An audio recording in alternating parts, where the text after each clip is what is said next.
Hello on the Rockers. It's Actor Chat with Emmy, Golden Globe, and Oscar nominee JoBeth Williams, of course from Poltergeist, The Big Chill, Kramer versus Kramer, and Emmy Award winner Peter Strauss, The Jericho Mile, Rich Man, Poor Man, The Yearling, as we chat stage and screen career and get a behind-the-scenes look at their latest play, Love Among the Ruins, now playing at the El Portal Theater with my guest co-host, actor and rebel-rouser Michael Vega, and me, your favorite host with the sassy most. Raise a glass and let the drinks begin. It's On the Rocks. All right.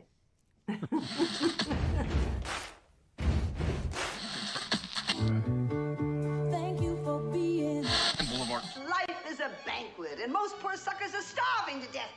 I'd like to propose a toast. This is On the Rocks with Alexander, where I drink with your favorite celebrities as we talk about fashion, entertainment, pop culture, reality TV, and, well, that's about it. So pop a cork, lean back, and raise a glass to On the Rocks. Fasten your seatbelt. It's going to be a bumpy night. Lord have mercy, buttons and bows and pantyhose. On the Rocks podcast, the place where we're too glam to give a damn. Okay, my movie reviews. I did see The Exorcist. You know how excited I was? It wasn't terrible. It wasn't great. It was... It was a good. It was a good 2 film. PM It was show. a film. I have to tell you though, I thought Ellen Burstyn was going to have a small little cameo, and you know I'm a huge fan of the original. I am glad to say it's not just a small little cameo. She's got a chunk of stuff to do. Thank God. Thank God they got her. She's worth every penny. The show's presented by Straw Hat Media and taped at UBN Go Studios. You can watch and or listen to our now over 330 episodes at ontherocksradioshow.com. You can watch us on Apple TV, Roku, Amazon Fire TV on the Outlet.tv app, Facebook Watch, Streaming with Pride on SVTV, and on Channel 31 on the East Coast. Why the East Coast and not the West Coast, Tony? Oh, Lord. You lucky East Coast. Follow us on Instagram and TikTok at On The Rocks On Air and on Facebook On The Rocks Radio Show. Send me an email. Book me for a pride, wedding, funeral, quinceanera, bris. I don't care. I'll host. Also, send us your comments, your guest requests, and your guest questions. We got a lot of guest questions for tonight, of course. Send them to info at ontherocksradioshow.com. All right, let's get the show on the road. My co-host today, no stranger to On The Rocks, Michael Vega, an actor from stage and screen with credits on both coasts, by the whale. By the whale? By the whale? What was that? What did you call me? Please, girl. If one of us was cast as the whale. Although we're doing diversity casting now, so who knows what's going to happen. You identify as a whale. I identify as Little Nemo. But as well, you're part of West Hollywood's nightlife. Please welcome Michael Vega. Hey, thank you for having me. No, I know we're going to talk about the strike tonight. We're not going to, we're going to dwell on it, but I want to know, like, your thought as a hardworking actor, and, you're not an A-lister. We just know that. Not even B. No, I mean, but, Pick yourself up off the floor. But how has the strike... It's going to be that kind of show. Oh, it's going to be that kind of show. You better strap in, Mr. Strauss. When's the cleaning crew come? But how's the strike kind of affected, I want to say, like the hardworking actor that, is not making a large paycheck for certain things? Well, I mean, I will say, I do work in nightlife. I bartend naturally because I'm an LA actor. But it did financially affect the whole nightlife. I think a lot of people, they think of the strike and they think of, just the actors. Right. But, I had to explain to a lot of people, there are a lot of people on those sets. It's a lot of jobs. It's affecting a lot, of people who just can't afford our moderately priced cocktails. Well, and it's even affecting, like, the marketing industry. People don't want to market or advertise a film when the actors can't even talk about it, And Yeah. it's like a domino effect. It's like you said, even to like catering and everything. The caterers that are on, the people that rent like the trailers. Oh, absolutely. What I did find is a lot of people who aren't in the industry have so little that they don't really know what it's about. Right. There was this sentiment that we're being greedy, actors being greedy, people, we get paid a lot but not knowing what was actually at stake. And I could explain some of it to some people, and they had the aha moments of, oh, okay, now I get it. Now I get it. I think a lot of people who are not in the industry, they look at that 1% who are making millions and millions a year, and that becomes representative of the entirety. When the bigger percentage of working actors are not making millions per film. Well, I think it's bold because some of the actors have literally said, "You want to know my pay structure? Here's my pay structure," and I'm just like, "Oh, girl, like no, that's rough." I mean, it's shocking when you look at the number of 170,000 actors in SAG-AFTRA and how few make even a really good living, Yep.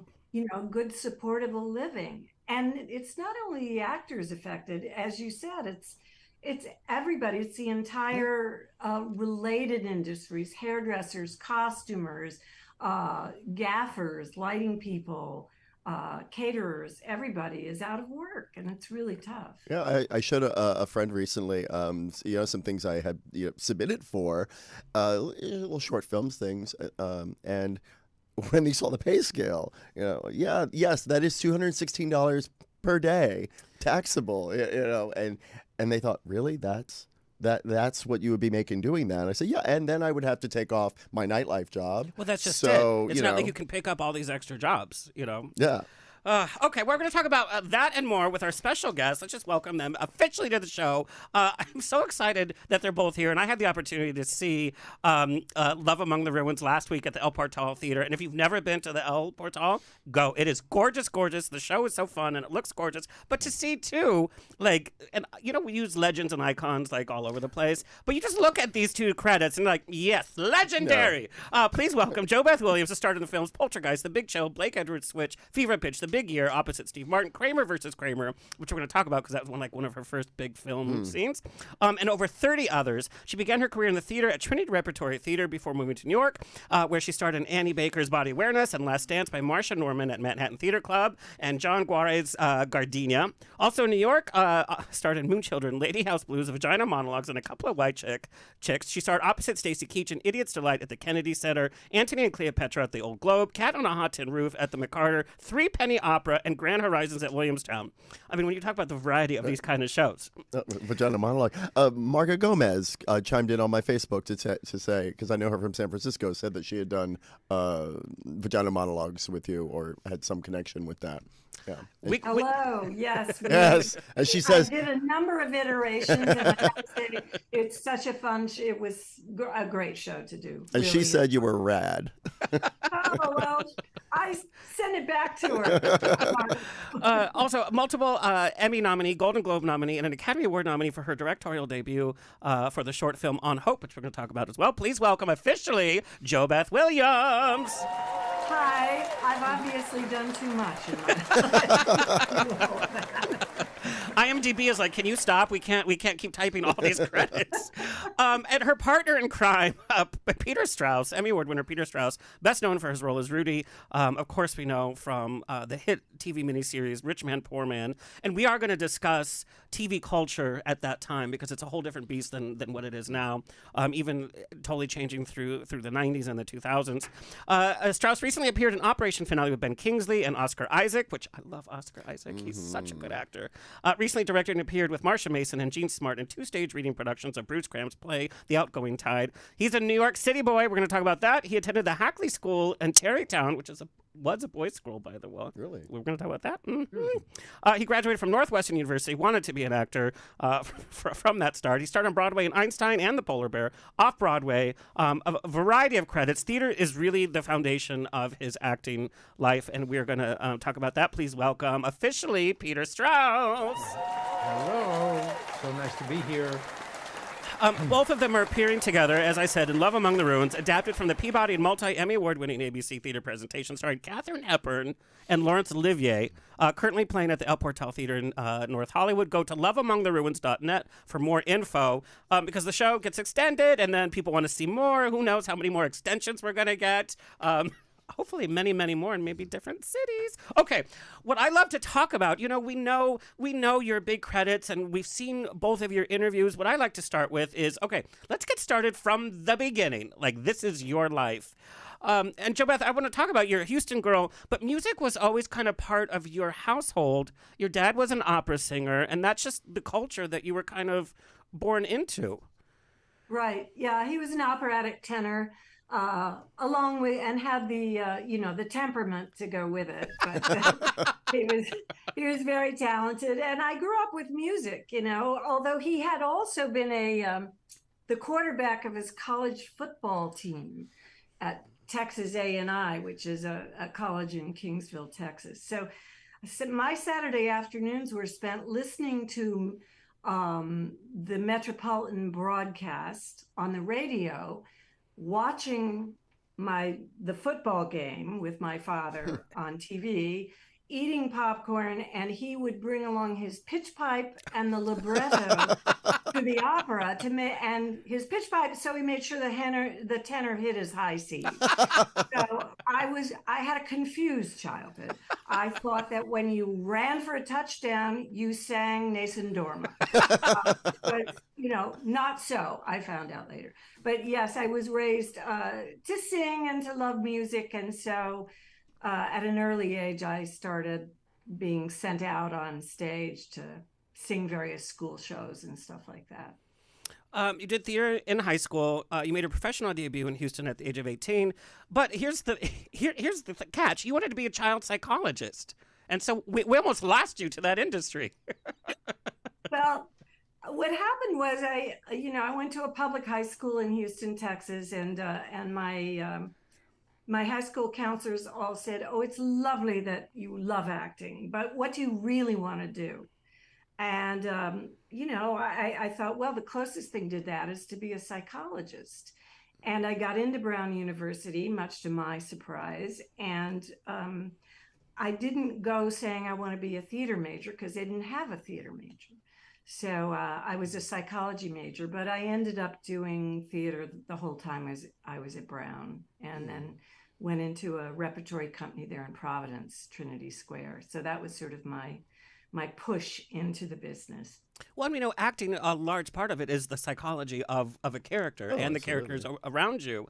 And talking about Trinity, you worked with them for 2.5 years. What did you learn most about theater acting as a company member that you still kind of subscribe to this day in your myriad of theater roles?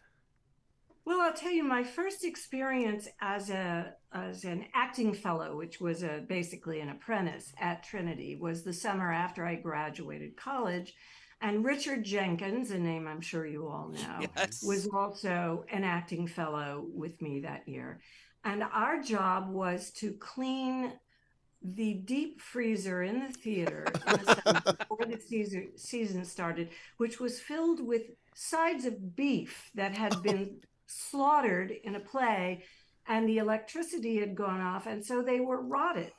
So my first job in the theater, in the professional theater as it were, where Dick and I were going in, covering our noses with towels and taking the rotted beef out of the deep freeze and throwing it in the trash.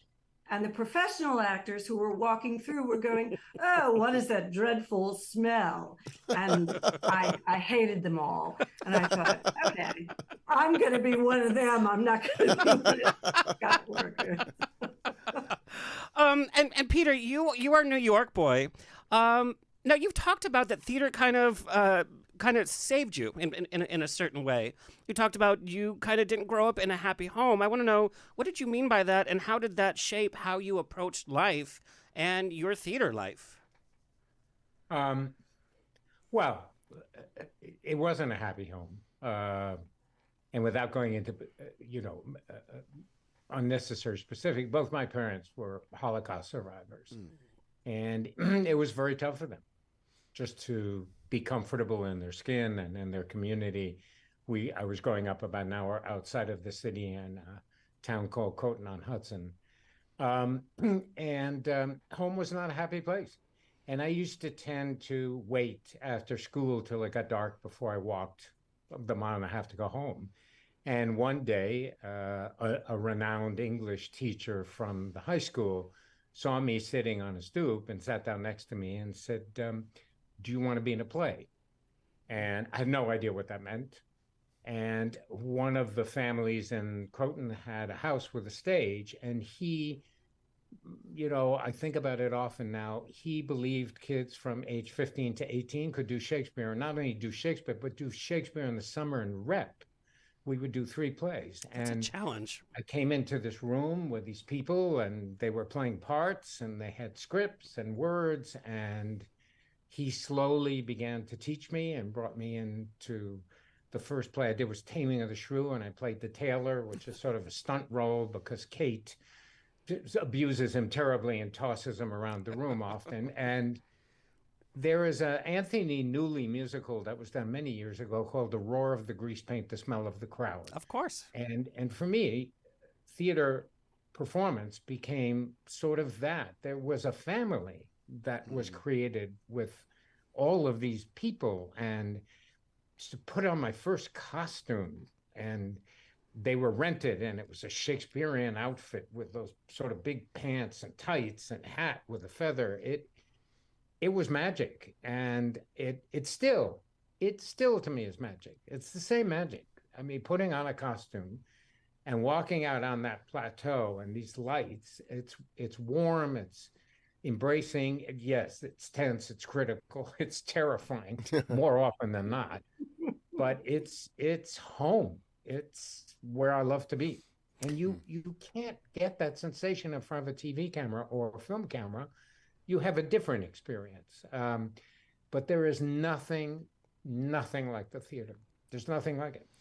And I have to say, I think our youth learning Shakespeare early on is so much better than learning it later in life, even as an actor, because it's easier to fall in love with this kind of language because you don't have so much resistance, especially today. You know, we're all on our phones, we're all scrolling, we're all quick. You have to immerse yourself in Shakespeare to understand it. But I think if you do it when you're young, it just becomes part of your language and your inspiration. And once you do understand also, it's astonishing. Shakespeare is the playwright that as an actor teaches you there is not one way to say something, a line. In fact, what's amazing is the actor next to you says the line completely differently, and it still works, and it's still terrific.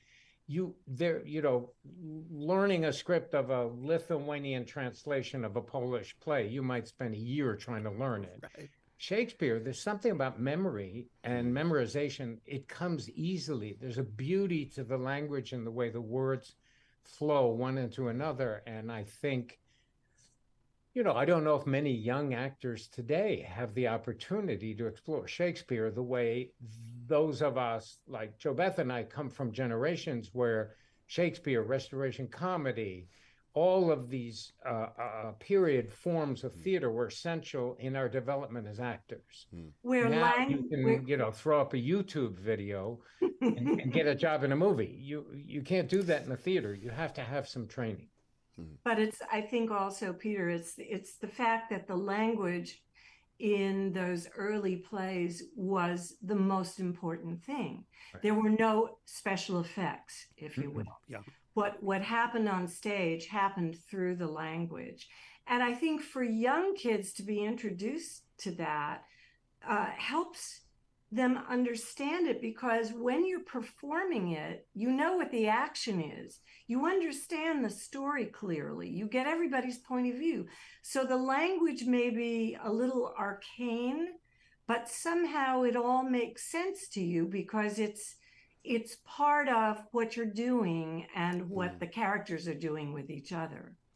Well, and him giving so many clues in the script, as actors, we're all trying to see what the clues are. Where's the comma? Where's the period? Where's this? How is the pace of what I'm saying?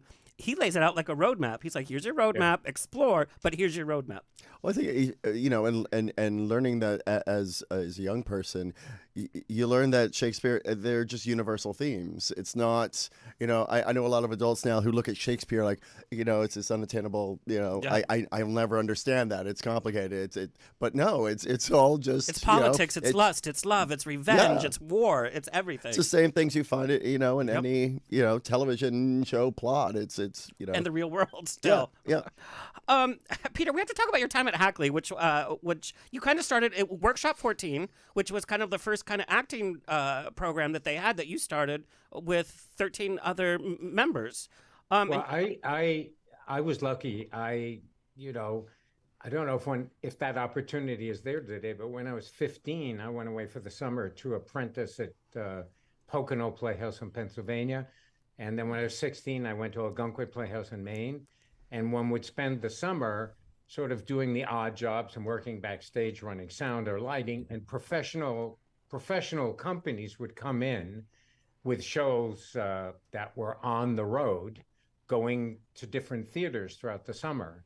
And then when I went to school, they didn't have a theater program. And after having had 2 seasons of stock, I was ready to form a theater troupe. And so I got 14 boys in my boys' prep school to form a theater. And we did plays by Soroyan and O'Neill, and some of the faculty wives, when we did Julius Caesar, would play the women's roles. And my first production, I directed Julius Caesar in the Round and Modern Dress. And it was great. How old were you? I was 17. Oh my! Wow. Can you imagine? You know, My first play was Taming of the Shrew. My first direct. Yeah. Wow. It was great. It was great. And then I went to Northwestern University. And like JoBeth was saying, Northwestern has a massive theater program and a very conservative one. Hypothetically, you're not supposed to get on stage the first year. You are being taught costuming, makeup, box office management, directing, script, reading, writing. You study 1 semester Shakespeare, 1 semester is comedy, 1 semester is post-war. And it's an enormous amount of background in the culture of theater, with the understanding that of 2,000 students or 1,000 students, maybe 1 or 2 will make it professionally as a performer, but the rest of you have enough background in other aspects of theater to direct, design sets, run a box office. And it still is very much the foundation of that school.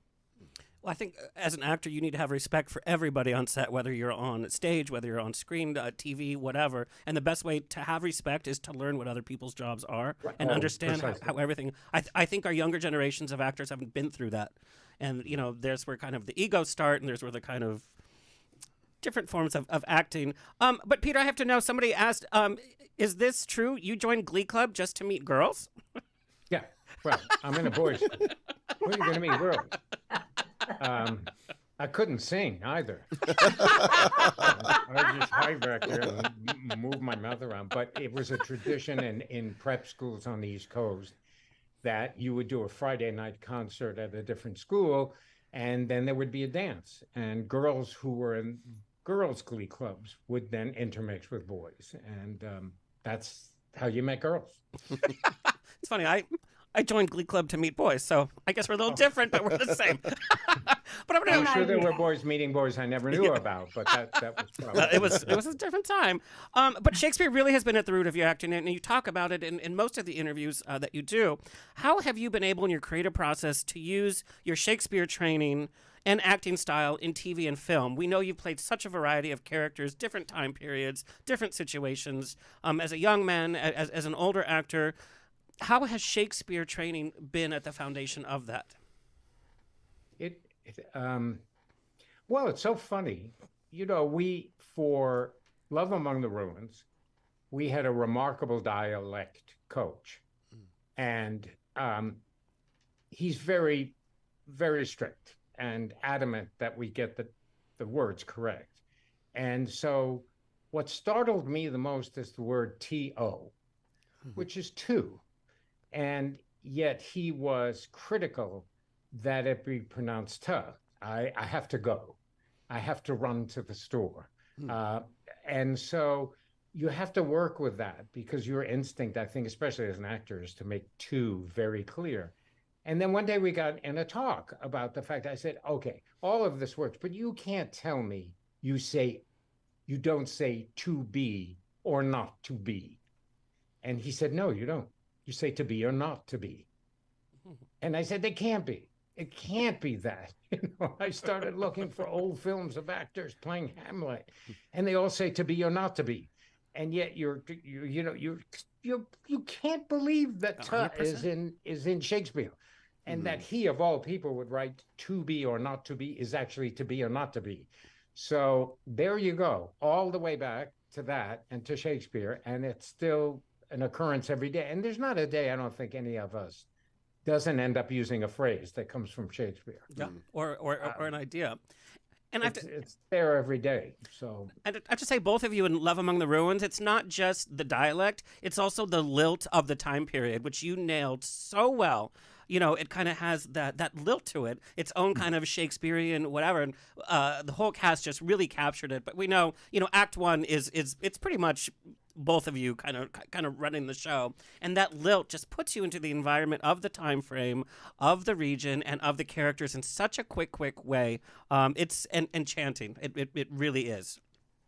Oh, I'm so glad, because I think one of the things that attracted me to the script was the sort of wonderful kind of English language that is perhaps, in American terms, a little excessive, but it goes along at such a clip and has such its own music, if you will. Yes. And that's been one of the joys of working on it, is to find how to make that work, to make it sing, but also to make it real and full and from our genuine emotional lives.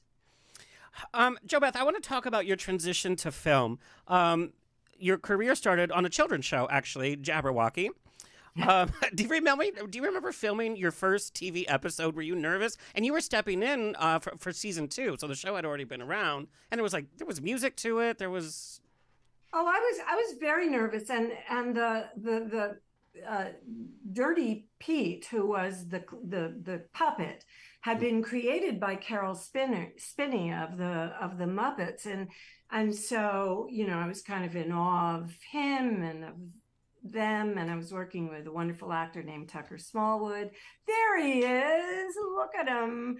And or maybe it was Dirty Frank, I don't know, it's been a lot of years. But yeah, I was nervous because I had never done television before. Right. And done a lot of stage in college and some at Trinity at that point. But I was nervous, but it was so much fun because it was me, a puppet, and Tucker Smallwood, and then wonderful director and the great actor who played the puppet, did the voice for the puppet. And they were all so loving and warm. I felt right at home. So I really enjoyed it. That was my child psychology moment. And then that kind of shifted to Somerset and Guiding Light. Did you like the soap opera environment? I really did, because I was a stage actress and I didn't know much about camera, and I loved being part of this family. I didn't kind of get it about how much it meant to the people who watch soaps. I didn't quite understand that, but people would stop me on the street. When I was doing Somerset, I played a journalist named Carrie Wheeler. Ted Danson was my sleazy lawyer. And they would stop me and they'd say, Carrie, don't trust whatever Ted Danson was on the show, because he doesn't have your best interests at heart. But as I get older, I see that it's very engaging and calming to get involved in other people's lives like that. It sort of takes you out of yourself in the way that reading novels does for me. So yeah, I felt very lucky to be able to do that show. And then I did Guiding Light for a year until I got Kramer versus Kramer. And so, I feel I owe a lot to the soaps. Now, I want to know about that transition, because I know many actors who have a long career in children's programming in the soap operas, and that's their career. And sometimes it's not so easy to transition to the film scene. And I know your scene for Kramer versus Kramer was like your first kind of big scene. Yeah, it was a nude scene. Let's just yes, right. Yeah. Girl. So how did that transition kind of happen? Do you remember your audition for Kramer versus Kramer and the pressure you kind of put yourself? I remember everything about it because I was so lucky. A wonderful casting director named Shirley Rich in New York called me in to read for this part. And I read for her, and then she said, well, I want you to read for Robert Benton, the director, Stanley Jaffe, the producer, and you'll read with Dustin Hoffman. Mm. And I had never done a movie, and I thought, oh, okay, well, I guess I'll go in and read with Dustin Hoffman. And I was scared to death. And he walked in and he made some rude comment about some gas he'd gotten from eating at the Russian tea room. And I immediately said, I could match you on that. And we started reading, and I thought, okay, I think I got this part. And I did. And I was so lucky to get my first film that way. Wow. It's a scene that's obviously very remembered in that cast. I mean, look what every cast you were in, like the early years, has all turned to gold. You have like that magic touch. Oh, well, that was pure luck. Trust me. Steven Spielberg saw you in Dogs of War, and that's kind of how Poltergeist came about. Right. He had actually originally offered it to Shirley MacLaine. I think because of her whole sort of interest in the paranormal and everything. And she later told me she turned it down because she didn't want to have anything to do with a story where children were taken by the spirit world, which I get. And so they flew me out from New York, where I was living, to meet him and Tobe Hooper, the director, and he offered it to me. And I originally, because I don't like horror films, so I originally said, no, I'm not interested in this. And then my agent said, well, Steven Spielberg is producing it. And I said, okay, I guess I will go and meet with them. And, I was very fortunate that happened. Now, how did your experience as an actor differ from reading the script and being like, okay, it's a horror film, to actually going through and filming it? I would say Poltergeist is one of the monumental horror films. I'm a big fan of horror films, but it's not, the horror films of today, I hate to say it, are slasher films. They're very light in substance. But Poltergeist had a lot of heft to it because it dealt with family matters. And just for the reason that you said, there was a little, I think the stakes are a little bit higher. We associated with this family. We felt part of this family that was terrorized by something out there that was fearful. And I think a lot of us internalized what makes our family, what puts our family in danger. Yeah. Forever scarred from that film. Yeah. Thanks. Yes, I've had many people say, "Oh, you really scared me when I was like 7 years old, and I've never recovered." Well, thank you. And then others who say, "I always wanted you to be my mom because you could get rid of ghosts or anything that came along." And look good by doing it, by the way. But what was your experience? Because it must have been very grueling. It was such a hard shoot. It really was. You read a script. I mean, when I read the script, I actually loved the script because I loved the family. I loved the relationships between the kids and the parents. The parents were hip. They were smoking dope. It was kind of a cool family put in this extraordinary situation. So it didn't feel like a slasher film or one of those sort of gruesome things. So I was very excited to do it. But, you read a script and you read Diane falls into muddy swimming pool. Well, you don't realize that days and days you will be in this muck that smells like caca because it's made of peat. And over the days, it begins to really sink with real skeletons floating around you. And that you'll be doing that for a number of days. And then when it's lunchtime, they haul you out. They sprayed us down with hoses. Yes, there we are, having such a good time. We'd get sprayed down, put in the back of a pickup truck on the old MGM lot, and taken to showers to be washed down for lunch. So the glamour of showbiz was very real. But it wasn't just even like the reactionary, like, oh, I'm experiencing this terror. It was the serious scenes as well with the dialogue. That whole cast worked so well together that the chemistry was real. I think sometimes horror films get away with not quality acting. And this clearly was not the case. And you did quite a number of films with Craig T. Nelson. Did you have this idea, like, what's this football guy, like, doing as an actor? Did you ever have that kind of idea? No, because Craig, was also a comedy writer and something of a stand-up. And he was so funny. And we would, Stephen and Tobe Hooper would let us improvise going into scenes. So the whole pot smoking scene, Craig was doing this thing where he poked his stomach out and then in and then out. And And with the kids, we would improvise it before they'd start rolling.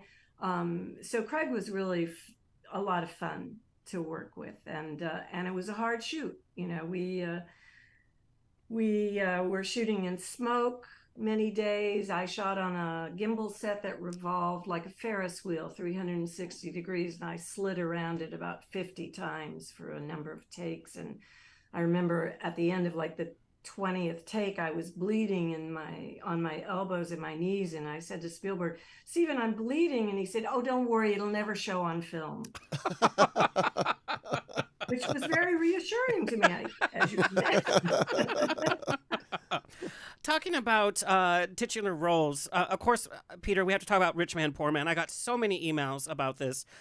The reality is, you know, you were this young actor with this major success that happened. The idea of a miniseries wasn't it wasn't like known. Like now we're like, oh, this limited series, we'll binge watch it and that's it. You know, this kind of changed the way people watch TV. In fact, restaurants wouldn't stay open on Mondays because everybody was watching. It was a true event, so, you know, sort of moment. And I can't tell you how many different generations have emailed me with questions of whether they saw it with their parents or whether they were a kid when they saw it, or, you know, coming to it later. But you kind of weren't ready for that kind of success. There was nobody kind of telling you, hey, this is what's going to happen. You're going to have to deal with this media, all this kind of stuff. In fact, you kind of ran away to Europe. No one expected that show to be that success. And the proof was none of us were put under contract. When there's a feeling a show might be successful, you tend to be locked into a couple of years in case it is. So it was a new form. People always say, was Rich Man, Poor Man the first miniseries? It really wasn't. Upstairs, Downstairs it was second. QB7 with Anthony Hopkins was the first time television did a show of more than an hour or two. And so it was a new format. Universal wasn't sure whether it would succeed. It was a day and age where there were, 5 or 7 channels. There were no VCRs. You couldn't tape it. You had to be there to see it. Yep. And it just took off. And to this day, I still feel the secret of Rich Man, Poor Man was storytelling. It's just a great story. And it engaged audiences. And what shocked me is the realization that next fall is the 50th anniversary of the show. Wow. I'm hoping they'll run it again. And the irony is it can and should work because it is still a great story. Ultimately, I think what always stays with us in movies, plays, television, when the story is really good.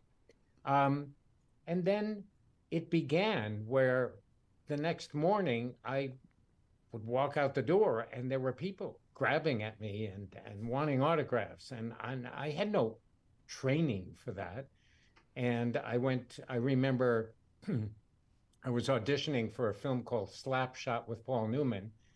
And he challenged me to it was about a hockey team, to a relay race.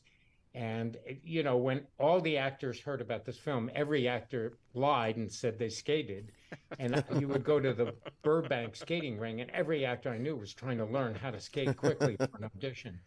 And when I had a relay race with Newman, and it was the second episode of Rich Man, Poor Man was about to start, he and I he said, Strauss, you know, I'm an old man, but I'm going to whip your ass. And he took off, and I skated as hard as I could.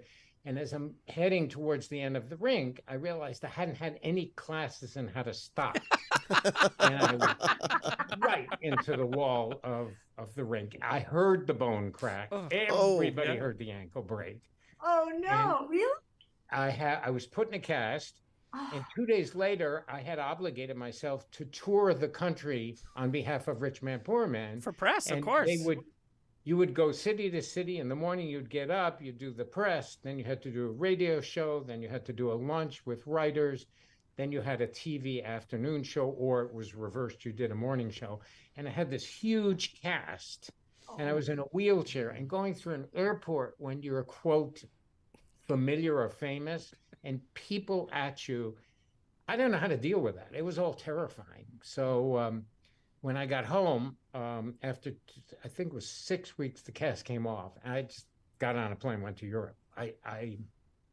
It's a funny business when what celebrity is. And to this day, I see some young people struggle with it. You hear these stories of drug addiction, alcohol, whatever. You have these teams of managers, and you have now the spotlight shown on you in a way then it wasn't bad compared to today. You don't get that training. I didn't get that at Northwestern. Fame is a very difficult and yet profound aspect of our businesses, all of us, and how to handle it, how to make intelligent choices, how to be responsive to people who mean well, how not to be influenced. All of these things require a great education. I mean, my first film was with Michael Douglas, and he had a history of understanding fame from his own family. But I didn't. And even today, sometimes it's just hard to have dinner and people approach you and they mean well. And also, I think, and it's a phenomenon of television, that because we are in people's homes, there's a kind of familiarity that develops. And sometimes people, in a well-meaning sense, lose sight of the fact you're not known to them, and that you're living in your own world, and you try to be respectful and encourage them, because ultimately, who are you doing this for? But fame's a really interesting, complicated thing to handle. And I wish to this day I'd had mentors. I said things I shouldn't have. I burned bridges I shouldn't have. And I try to teach my kids, that it's not easy.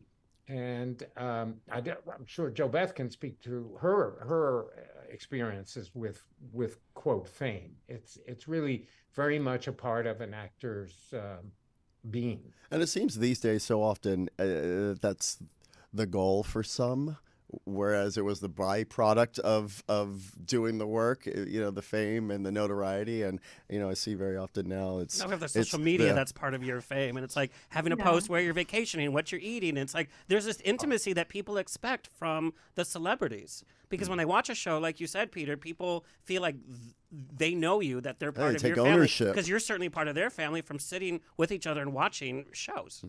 But it's also one other thing, which is, when I was young and I would see people on a screen, they were magnified. They were huge. Yeah.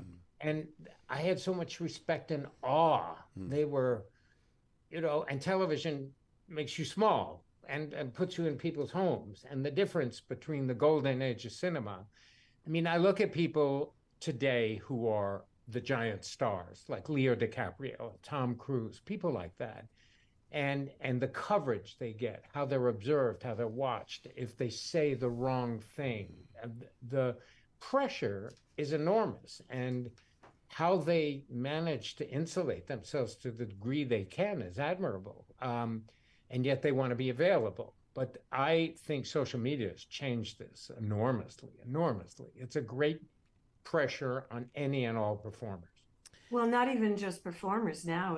It's everybody's trying to be an influencer, and the goal is to have your face and your life on people's little screens all the time, which is so, that to me is so the anathema of what I ever wanted with my life. But of course, I didn't grow up with that. So, people sort of coming and sitting at my table at dinner and introducing themselves to my husband and myself, people I didn't know, I always found a little intrusive. Call me crazy. I want to talk to you both about mental health and actors. JoBeth, I have to tell you, The Day After, made-for-TV movie, still one of the highest-watched TV movies in history. I remember watching it as a kid. I was probably too young to be watching it. That scared me more than Poltergeist could ever scare me. Rightfully so. Yeah, this film is ingrained in my memory. I can't even tell you how much. John Lithgow, Jason Robard, Steve Guttenberg. To say it was a dark movie is being light. And I wanted to know, working on a film like that, and a variety of your other films dealing with themes of alcoholism, murder, addiction, and Peter, some of the roles that you've had to go through. I mean, you filmed at a Folsom prison for a month. you had to entrench yourself in this. You filmed in 100+ degree heat with Peter O'Toole on this costume epic. I want to know, you both as actors, we haven't talked about mental health really until the last, I would say, maybe decade, if that. But, you know, when you're filming, you're expected, okay, here's the next film, here's the next film. When you deal with these dark themes, and when you're working on such intense projects, and not, like you said, not being trained on how to deal on set, how to deal with fame, how to deal with the press, how to deal with, hey, I have a family, too, at home that I have to worry about as well. How did you work through that when there was no instruction manual and nobody was talking about mental health for actors? Well, I found the sort of balancing act very hard early on until I just finally made some decisions where I said, okay, this is what I want. I want, you know, I'm married, I want to have kids, I want to do this. And so it's less important to me that I take the next job in wherever than it is to be home with my family. So my husband, who's a director in our business, television and film, we made an agreement that we would never be apart from our sons without the other for more than 5 weeks, 4 or 5 weeks, because it's just too hard. So when he was directing the Santa Claus with Tim Allen in Toronto, I had finished shooting what I was shooting, and I took the kids up there, and we spent several weeks up there with him. And he did the reverse when I was shooting outside of LA. But it's hard, you know, the business is very, it's mercurial. And so you feel like you have to take that juicy job when it comes. And then sometimes you just have to say, no, this is what I have to do for myself. And I think that's the only way that I've survived. And how did you unwind from some of those days of filming Poltergeist and the day after when it's just this heavy material and you're on set and you go home and you're exhausted? How did you unwind and separate yourself from that? I would have a large glass of Chardonnay. I was just We gonna love say. that. Cheers, sweetie. Copious amounts of wine.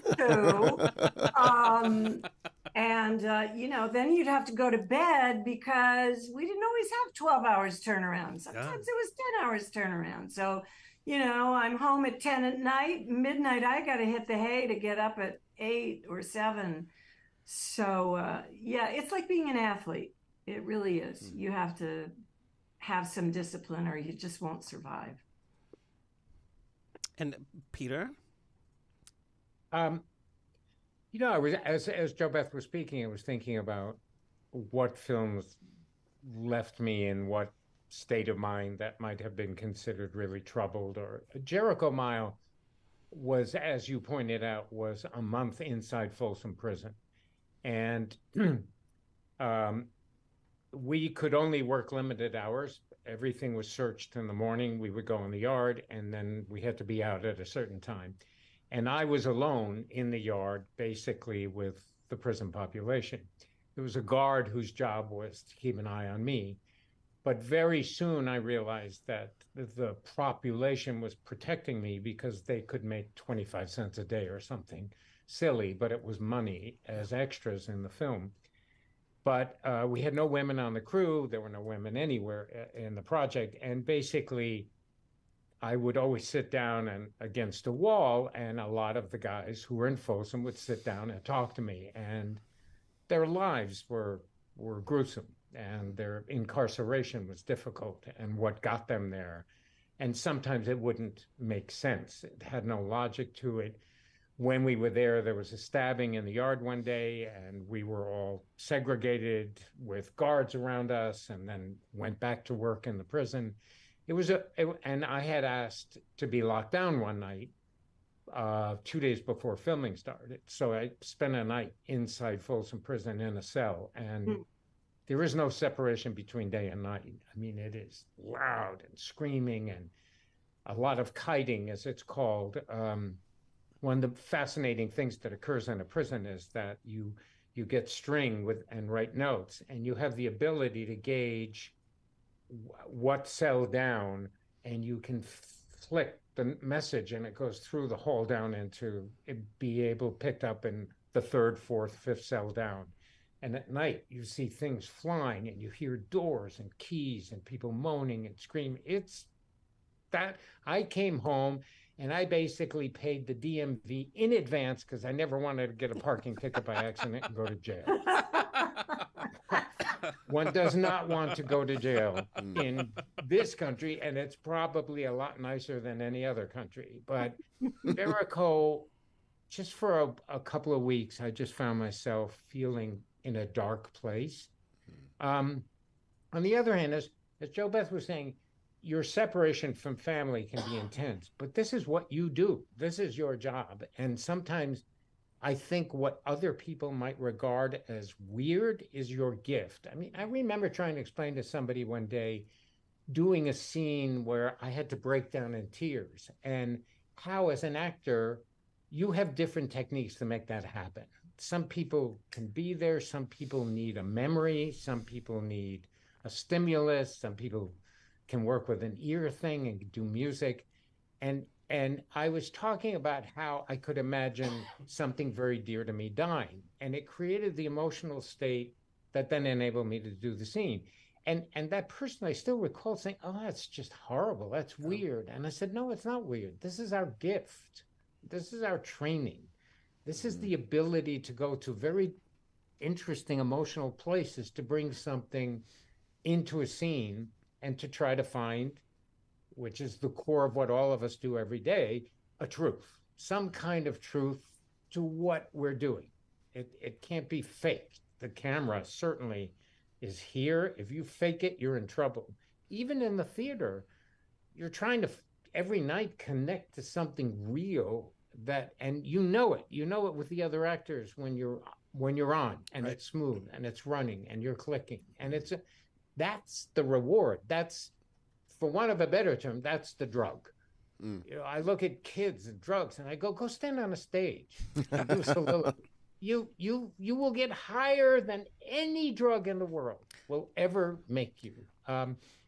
And of course, there are those who go, well, I need the drug to go do that. But yeah, you know, there's an ethic, I think, to the stage. I mean, the Brits have a way to drink and get on stage. I don't know how they do. I just don't know how that is they a gift. do.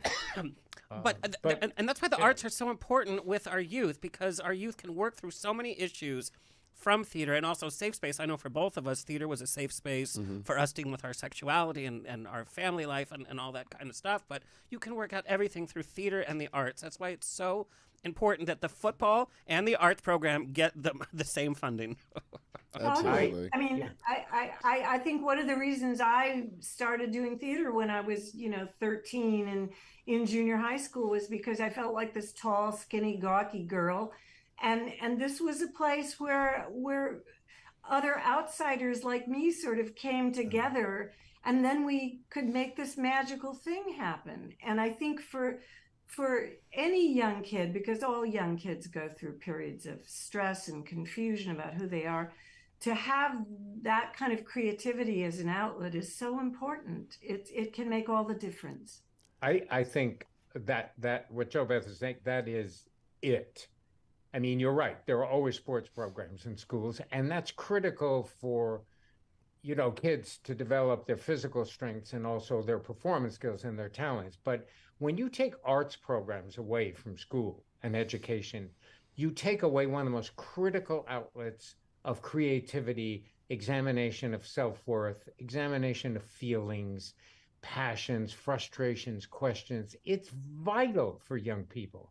And today, they have something which I think is as damaging, if not more so. They don't understand silence, quiet. And actors and painters and dancers and sculptors, writers, they all know their creativity comes out of quiet. You can't be creative if you're texting and under pressure all day, socially, to constantly be responding to texts and emails and those kinds of stimuli. I don't know if young people are not terrified of silence. Silence is so critical to the creative process for young people and old people, for any artist, for any human being for that matter. We all need to have some quiet time. And where listen. that's not in front of us, and we can just respond to things around us. I mean, I laughed the other day. I'm watching these cops are on their phones, and I'm thinking the bank robbery could be happening across the street. The robbers are going to go right by. They're on their phones. They're not going to be able to identify who those people were.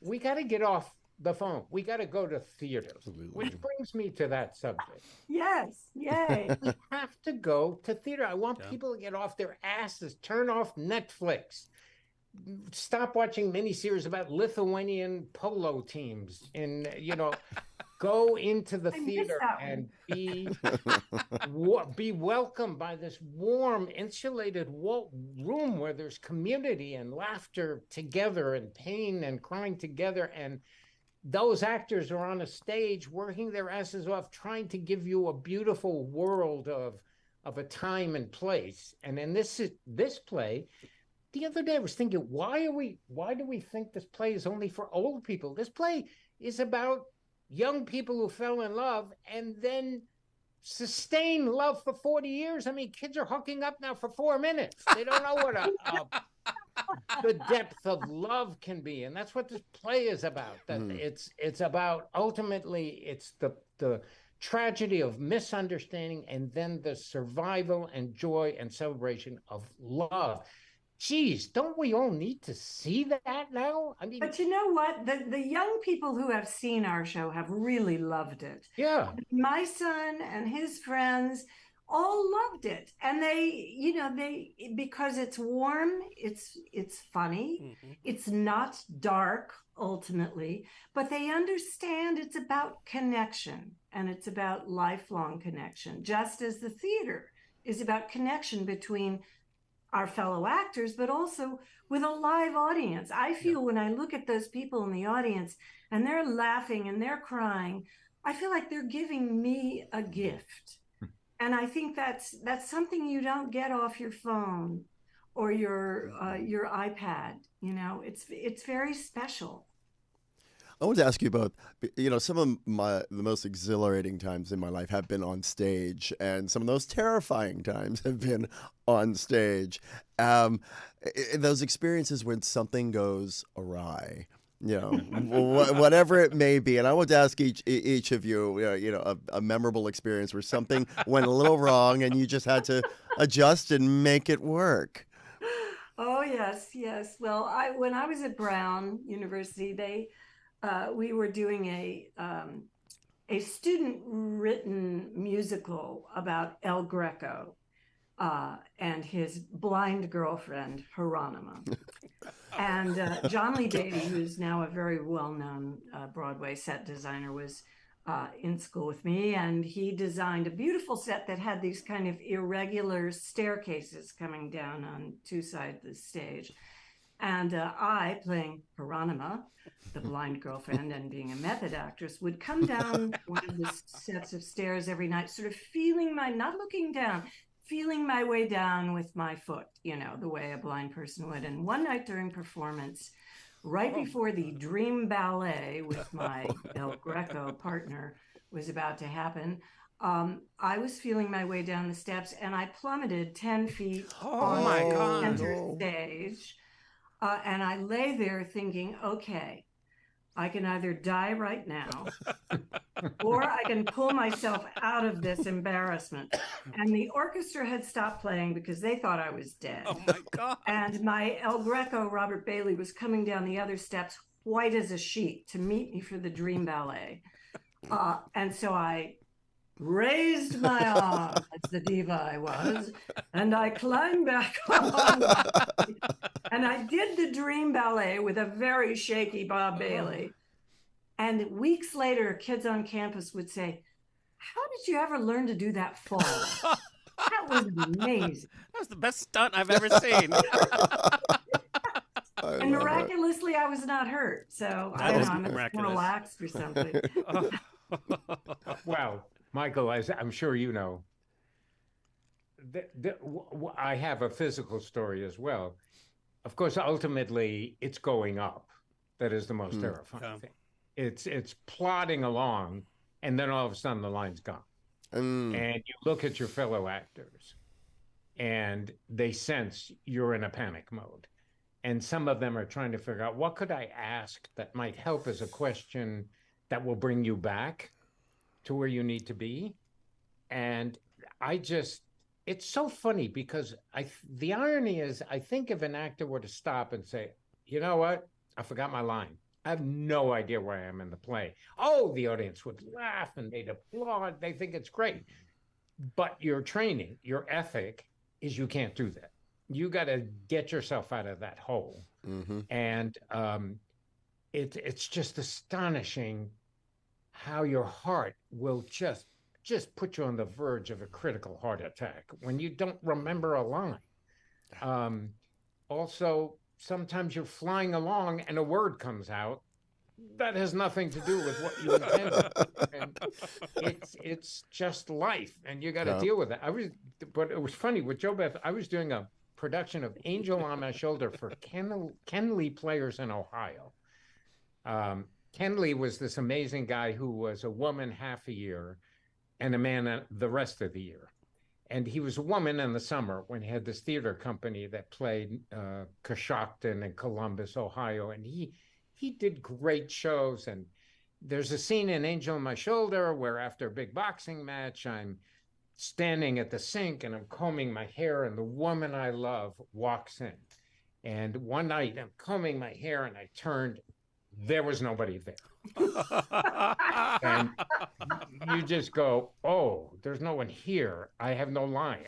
What do I do? And I could hear off stage the sound of running feet and the scream of obscenities. Oh, go. And this actor's tearing down the steps and just flying on stage. And, you're dead. The audience knows. They're just loving. But what is it about what goes wrong on stage that just is joyous? You know, the audience loves it. They love it when that happens. You don't want to tell them that. When we're standing there with egg on our faces. Oh my. There's so many famous stories. Peter, you and I go through this occasionally, where one of us will. I mean, there's a lot of language. There's a lot, especially Act One. There are a lot of lines that you both share. A lot of lines. Peter has more than I, and God bless him. You know, he gets through them. But pretty much every night or every other night, one of us will differ from the script, let's say, and you can see in your fellow actors' eyes, kind of. Okay, now can you dig yourself out, or am I going to have to dig you out? You know, and I have to say he's very generous with me and trying to help when he sees that blank stare in my eye. And there's so many names. Oh man! And one of the funny nights is when JoBeth married me, as opposed to. I looked at a picture of his wife, and my name is Mrs. Medlicott. Yeah. And I looked at the picture of what I thought was his wife, and I said, "Oh, Mrs. Medlicott." I mean, that's an ego when she sees herself in one of these pictures. Okay, how do we get out of this? But as you said, Michael, it's, there's nothing like it. And it's so silly in a way, but your ethic is, I get through this and I try. I just keep like a shark. I keep swimming. Thank you so much for sharing. But your chemistry on stage, Love Among the Ruins, is just amazing. And you hadn't worked together on anything else. So was this show the first time that you met each other, or? No, we did the show. We sort Last of year. did the show At Laguna Playhouse. and Right. worked on it at Laguna Playhouse almost a year ago. But yes, that was the first time that we had met. We had never worked together before that. And, it's interesting because you get time to build a relationship and the trust. I'm always amazed in a film, the first day of work can be this massive love scene with someone you met 10 minutes ago. Right. Right. Hello, And maybe a let's take month our- later, Yes. you do the scene where you met. Yeah. And trust me, that's harder. That's much harder. Having worked on the show, there. having worked on the show twice, what have you learned from the other? Because both of you have such extensive, screen and stage credits. I'm sure your creative process is a bit different. What have you learned from the other actor throughout this process? You go first. No. It's balls in your court, dear. We are both hard-headed, and For sure. Yeah. and developing a relationship with words that keep changing might need to change. Sometimes you'll feel differently, but in the end, I have such enormous respect for JoBeth and admiration that even if we have a difference of opinion, and it puts us in a bad frame of mind for 10 minutes, we plow ahead. I mean, it's not a marriage, but it is a marriage. You're on 100%. stage with someone. It's always funny. I've been thinking a lot about relationships and marriage and trying to convey to my young sons what it is about marriage. And what ultimately, for me, it's about is trust. And when you're on stage with someone, you have to trust them. They have to trust you. You're dependent on each other. Things happen, as Michael, as you pointed out, things can go wrong. The absolute need to focus on each other if a phone goes off. The phone is a horribly invasive thing that can come out of the audience. It can just take your entire stream of memory and stop it short. And you need each other to look at and focus and reestablish and refine yourself. And it's just, you just become professional, and then you become dependent on each other as you slog through it all. I think you're naming it as similar to a marriage is right, because we have to learn how to make our relationship one of both working in the same direction for the same goal. And I think it's interesting because Peter works differently than I do. He's more of a head actor, more the words, every word has a great importance to him, and he likes to talk about that. I'm more of an actor who likes to get up and try it. And if it doesn't work, then let's look at the writing and talk to the writers about it. And so I think over the process of creating this show, we've had moments where we kind of have been at loggerheads because of that kind of difference in the way that we both have been used to working. But he is so good and so great in this part. And I have to say, it's been very educational for me to learn to kind of adapt and go with the flow, because it is a two-person load that we're carrying with, of course, a great supporting cast. But I have found I've learned so much from you, Peter, and I love being on stage with you every night. So that's and me the same from JoBeth. And it's funny because my wife, who's an actress, also works entirely different than me and works like JoBeth. There are performers who go, I don't need to understand everything. Just let me get there and say words and feel my way, and everything comes to me. And I unfortunately am as JoBeth said, more head-oriented. I don't like to get on my feet till I understand what the words all mean, and therefore they motivate where I go. And JoBeth goes and then figures out how she got there. And it's kind of fun in a weird way that we can have these sort of different ways we approach roles. It's taken me, how many years have I been an actor? Let's see, 12, wow, it's like 12 years. Wow. plus years. Only at this time in my life have I discovered one of the great secrets of acting, and it came out of an article about travel. And I read this sentence. I don't know if we ever shared this, JoBeth. And the writer was saying, the well-seasoned traveler has no fixed plans and is not intent on arriving. And you can do that as an actor. The screenplay or the script may say, well, he ends up in tears when the girl leaves. And you can do your job and figure out how to get to tears by the end of the scene. But other actors, and this is what I'm just learning after 60 years, is that you can be going along in that emotional journey and then all of a sudden start laughing because you remember something that happened in the relationship. And it's unexpected. And then out of the laughter come the tears, which means the tears are even better and more profound and more affecting to those around you. And even in theater, once in a while we surprise ourselves. There'll be a different line reading. Someone will come in differently on a cue, and it's refreshing. It's different. And you have to, even in theater, try to make it different every night in a funny way. But on the other hand, again, as I go back to the idea of trust, you've got to be present for the other person. You can't throw them off by going off in your own direction. So, yeah, we go back to the notion. It's about trust and respect for each other's approach. And believing that, I believe Peter will be there for me, even if I fall down the stairs from 10 feet up and into the Let's hope not. middle of the stage. He will be like Bob. He'll walk out, he'll pick me up, and we'll continue with a dream ballet.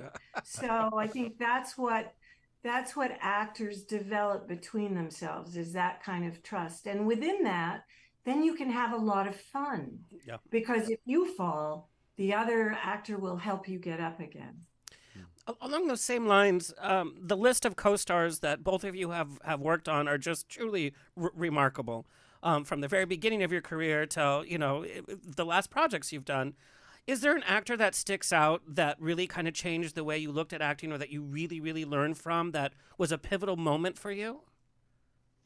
I'll jump in right away and say Peter O'Toole. Which that must have been a difficult set to be working on because of the conditions. Number one, there was four. Well, we were doing Masada in Israel, and it was awful. It was just brutal. It was very difficult. But Peter, he's this great, established, extraordinary performer, and it's a story that's hard to tell. But one day he and I were doing a scene, and Peter had a problem. He had to shoot in the morning. He would not shoot in the afternoon. He would go have lunch, change, put on a suit. He'd be rarely off camera for people, but he was always off camera for me. And I was deeply appreciative. And we were doing a very critical scene together one day. And we had done the masters and his close-up in the morning. And now we were doing my close-up after lunch. And I will never forget to this day, I did the scene, the director, Boris Segal, said, great, moving on. And Peter leaned into me and he said, ask the director to do it again. And I said, why am I doing that?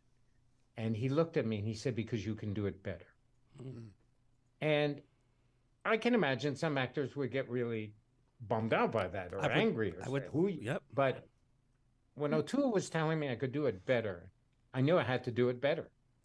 And I had to find something to make it better. And so I asked the director to do it again. The director goes, Peter, we're on schedule, enough time. And I said, no, please, I can do it better. I need to do it better, please. And Peter just sat there and he watched me very carefully. And I did the take and he said, almost, do it again. And it is because of the enormity of respect I had for him that I did it, learned, and to this day, I remember that moment because I see it as generous. I don't see it as critical. When you want the person with you to be better and you try to find a way to make that happen, it's not because you're being critical. It's because you want to be generous. And I thought that was one of the great acts of generosity.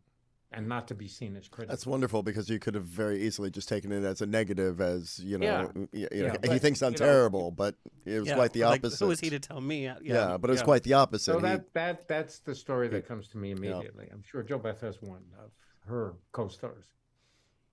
Well, I think of Dustin Hoffman, who knew that it was my first movie, and there were times that Dustin could, be a little difficult, and particularly with Robert Benton, our director. I'm not sure why, but Benton was like the kindest man that ever walked. But Dustin would always do something that taught me about film acting because I had never done a movie before.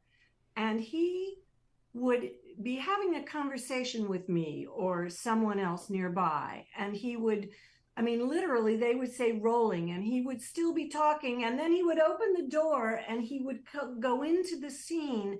And what he would bring is what he had been building in the conversation off camera. Not that it was about whatever we were shooting, right, but it made him so real and so in the moment, so that he came into the scene incredibly present. And I would watch him and I would think, okay, this is why he's so good, because he's so real. He's so in the moment. Whatever is happening, he is bringing right on camera with him. And he was surprising, you know, when we would shoot, he would, you know, he'd throw a glass against the wall or he'd do strange things, which surprised me. But I always loved having to react to that kind of shock.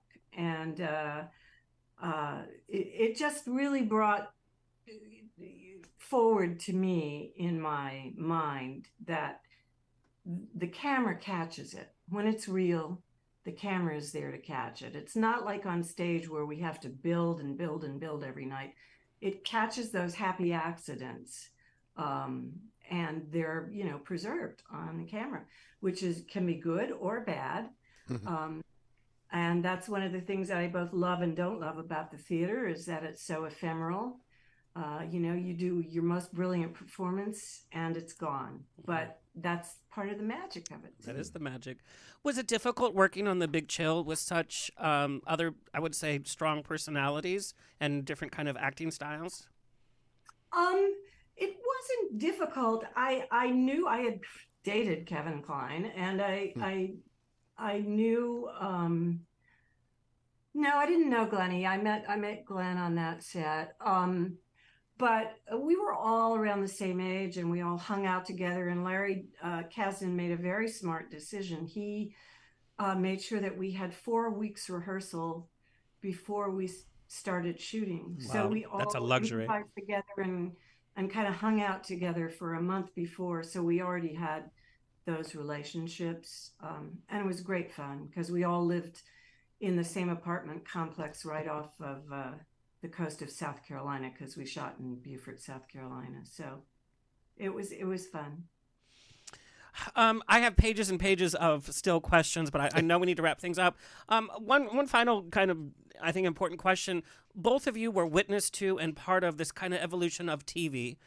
Peter, I know you've talked about like the big epic miniseries we used to have, like Roots and of course Rich Man, Poor Man, Winds of War, you know, where you kind of have these epic. And then you kind of talked about the transition, how it kind of, everything kind of sped up a little bit in terms of like, let's film fast, let's kind of get the content out there, let's make the scripts faster, let's move along the pace. And JoBeth, your kind of transition through TV as well.